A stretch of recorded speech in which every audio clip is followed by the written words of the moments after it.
I'm Sylvie Barak from EE Times, and this is technically day 1 of CES, but for me it's day 3, and it's feeling like day 300.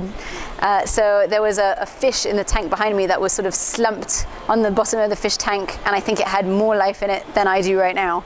But let's start with what I've done today. It's been a very long day. It started at 7 o'clock in the morning, bright and early, with a tour of the Intel booth. Now, Intel sort of advertised this as its main press tour, the main booth tour that it would be doing for press.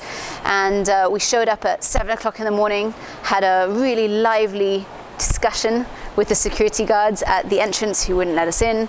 And finally, when we got into the booth tour, after much hassling and pushing and really trying to persuade them to let us in, once we got in there, it was a self-guided booth tour, which we could have done at any other time of the show. But no, 7 o'clock in the morning, and we got a piece of paper telling us what we could go around and look at. It was fantastic. I was in a great mood this morning. Then after we finished doing our self-guided Intel booth tour, which actually had some pretty cool things, which you'll see in some of our videos that we're getting up later today. So we saw some pretty cool augmented reality style stuff at the Intel booth. Things like Lego boxes that you could show it to a camera and it would show you the actual Lego scene being built, which was cool. And then you could see, if it was a castle with soldiers, for example, you'd see those little Lego soldiers fighting and dragons and that kind of thing.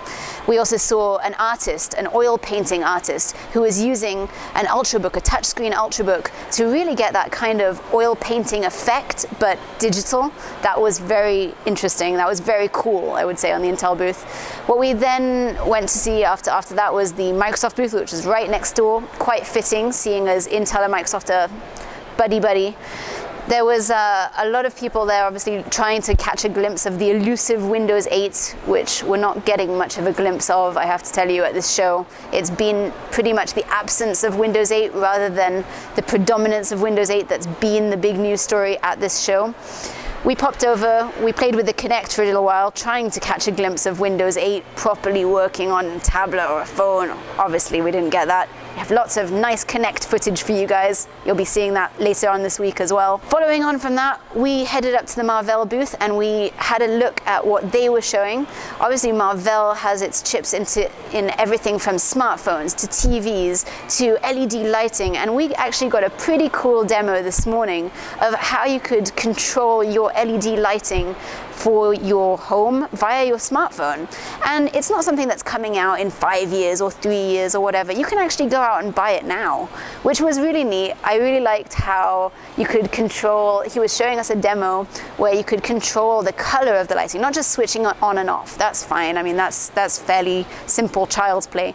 But using the LED to create sort of different ambiances in your home. So if you come home and you're feeling in a romantic mood and you kind of want some of that orange light, you can really play with the temperatures on your smartphone there and sort of get that lighting to where you want it to be. If you want, just a little bit of lighting, you can switch some off, leave some on. It was such a simple interface. It was really just an app. You download it, everything works really seamlessly together.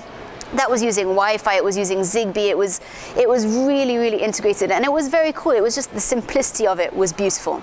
So we had a look at that. We had a look at Marvell's Google TV. Obviously, they're very proud of that right now. Not really sure whether Google TV is going to take off. It has seemed like a bit of a flop so far, but Marvelll seems really excited about this, and we wish them the best of luck with it. They seem to have a fairly good implementation of it, which was fine. We had a look at that. We played with it. And following on from that, we headed back to the Venetian. We've been doing that trek all day from the Venetian to the conference center and back. Getting those taxis is a bit of a problem, but we got back there, and what we did was we had a bit of an exclusive with Intel's smartphone reference design. Now, Intel has been talking smartphones for a very long time and producing very little. But when we got to the Venetian today, we were pleasantly surprised because they actually did have one for us to look at, to play with, to touch. Look, the phone, I won't lie, the phone did not blow us away. We didn't look at this phone and think, that is a complete game changer. It's not a game changer. What is interesting is that it's not terrible. People expected it to be hot in the back, they expected it to have really poor battery life, and for the thing to basically just be a power monster. It's not. It actually looks fairly standard, and I felt the back of it. It had been running purportedly, obviously I can't take their word for it 100%, but they told me that it had been running since 7, 8 o'clock in the morning. When we arrived there, it was about 12 o'clock in the afternoon. And the phone was a little bit warm in the back. It was definitely not hot, and it had more than half the battery life. So that impressed me. I have to say, I didn't believe it when initially, but then now having seen it, well done to them. They've kept their promise in terms of keeping that power down low enough to have a phone that will last you for the best part of a day. Obviously Android's on it. There was nothing particularly special about the Android implementation that they had. There was a quick demo of taking 10 camera shots in 1 second, which was all well and good, except you get 10 blurry camera shots instead of 1 blurry camera shot, so no big whoop there. But it was decent. Then later on in the keynote, obviously when Paolo Tellini was talking about it, he brought out his friends from Lenovo and announced that the phone would be out in the Chinese market in Q2 and under Lenovo branding. Now, I don't know how many of you have a Lenovo phone. I'm going to be guessing 0, unless you're in China, of course. But this is a big deal to Intel. For China, it's still not a big deal for the rest of the world. So stay tuned. Intel still has a long way to go in the smartphone space.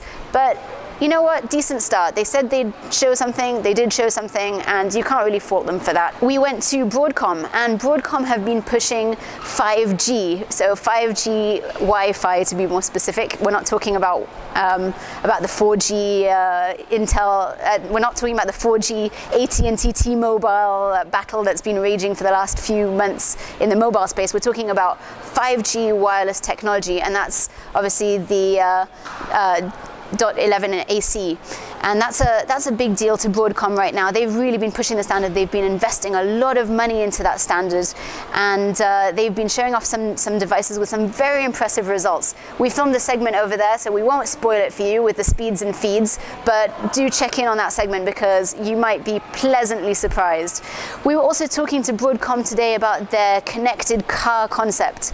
Now, Broadcom is really pushing Ethernet in the car. It's their big play in automotive, and there were plenty of demos and plenty of people on demand at the Broadcom stand today showing us all kinds of Ethernet implications and how we were going to be able to do certain things with Ethernet better and what it meant for things like the weight of the car and fuel consumption, having that lighter Ethernet cable inside.